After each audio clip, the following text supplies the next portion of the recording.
प्रिय विद्यार्थियों, मैं डॉक्टर BL बैरवा साकेत के नवम सर्ग के एक और महत्वपूर्ण पद्यांश की व्याख्या लेकर आप सबके सामने प्रस्तुत हूँ। आज की इस ई व्याख्यान के अंतर्गत हम साकेत के नवम सर्ग के अति महत्वपूर्ण पद की व्याख्या करेंगे। व्याख्या करने से पूर्व मैं आपको बताना चाहूँगा कि व्याख्या के 4 चरण होते हैं। नंबर 1 संदर्भ, नंबर 2 प्रसंग, नंबर 3 व्याख्या, नंबर 4 विशेष।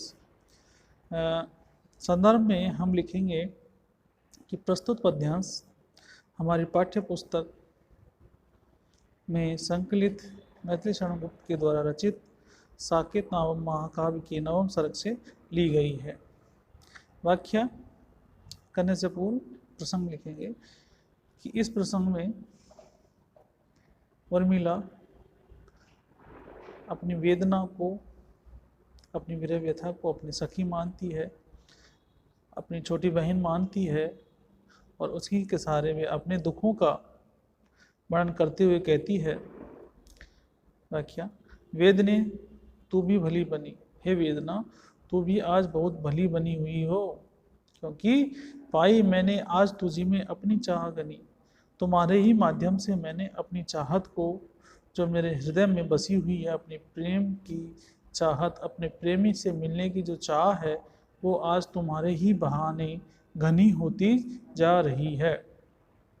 नई किरण छोड़ी है तूने, तू वह हीर कनी, तू तो हीरे की कणियों के समान है, और तुम्हारी जो चमक है, जो आभा है, हे वेदना, तुम्हारी जो तीव्रता है, इस तीव्रता रूपी चमक ने मेरे अंदर नई किरण छोड़ दी है। अर्थात मैं अपने प्रियतम से मिलने की चाह में और ज़्यादा व्याकुल हो रही हूँ। सजग रहूँ मैं साल हृदय में, ओ प्रिय विसिक अनी, ठंडी होगी देहन मेरी रहे दृगम्बु सनी। दृग यानी आँख, आँखों का पानी हमेशा बहता रहता है, यानी अश्रुधारा निरंतर बहती रहती है, जिसके कारण विरह से जलने वाली मेरी देह कभी भी ठंडी नहीं हो रही। देखो, एक तरफ बरसात के जल, यानी जल का काम होता है शीतलता प्रदान करना, ठंडकता देना, मगर यहाँ उल्टा है। विरह की व्यथा के कारण जो शरीर गर्म हो रहा है, वह आँखों के अश्रुओं से भी ठंडा नहीं हो रहा। तथा मैं सजग हूँ हमेशा, क्योंकि मेरे हृदय में जो प्रियतम है वो कभी भी आ सकते हैं, ऐसा मुझे उम्मीद है, ऐसी मुझे आशा है।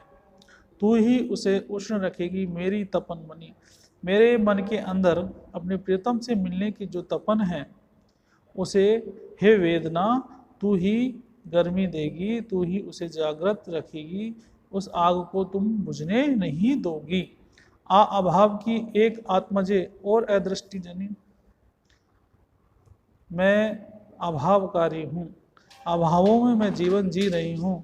हे मेरी सखी, तुम भी अभावों की एक छोटी पुत्री हो, हे मेरी छोटी बहन के सदृश तुम भी मेरे इन अभावों को दूर मत करना, अर्थात मेरे साथ साथ अभावों को जीते हुए अपने प्रियतम तक पहुँचाने का कार्य करना। तेरी ही छाती है सचमुच उपमोचित स्तनी, अरे वियोग समाधि अनोखी तू क्या ठीक ठनी। तेरी छाती में भी मेरी वेदना के समान कष्ट हैं, अरे वियोग की समाधि तू ठीक ठाक बन ठन के रहे। अपने को प्रिय को जगती को देखूं सींची तनी खींची तनी, मैं रात दिन वियोग व्यथा के कारण अपने प्रिय को जागती हुई सोते हुए देखती रहती हूँ, और यही खींचतान मेरे मन में हमेशा चलती रहती है। मनसा मानिक मुझे मिला है तुझ में उपलठनी, तुझे तभी छोड़ू जब सजनी पाऊं प्राण ठनी। उर्मिला वेदना को संबोधित करते हुए कहती है कि हे सखी, हे वेदना, मैं तुझे तभी छोड़ूंगी जब मेरे प्राण यहाँ आने की, मेरे प्राण यानी मेरे प्रियतम, मेरे स्वामी, मेरे पति लक्ष्मण जब वन से पुनः अयोध्या आने की ठान लेंगे तब ही तुम मुझे छोड़ना, अर्थात मेरे इस विरह वियोग में तुम तो मेरा साथ दो। लेखक उर्मिला के सहारे वेदना को संबोधित करते हुए ये बताने का प्रयास कर रहे हैं कि जो व्यक्ति वियोग में रहता है, विरह में रहता है, वह किसी भी परिस्थिति में वेदना को, कष्टों को अपना साथी बना लेता है और उन्हीं के सहारे अपनी कष्टकारी यात्रा को समाप्त करना चाहता है। कष्टकारी राह पर चलते हुए अपने प्रियतम तक, अपने उद्देश्य तक, अपनी मंजिल तक पहुंचना चाहता है। ठीक इसी प्रकार इस पद्यांश में नायिका विरहिणी उर्मिला वेदना को भला बताती है और रात दिन अश्रुधारा से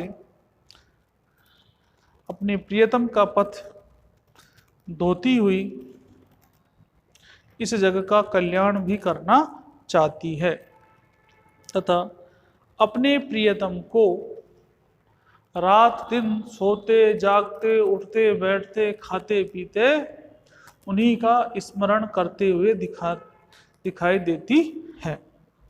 इस पद्यांश में लेखक ने तत्सम प्रधान शब्दावली का प्रयोग बड़ा ही सुंदर और सटीक ढंग से किया है।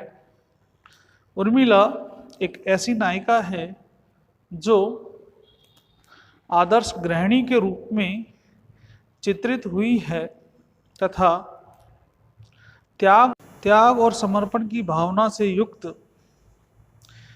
मानवतावादी, आशावादी विचारों को लेकर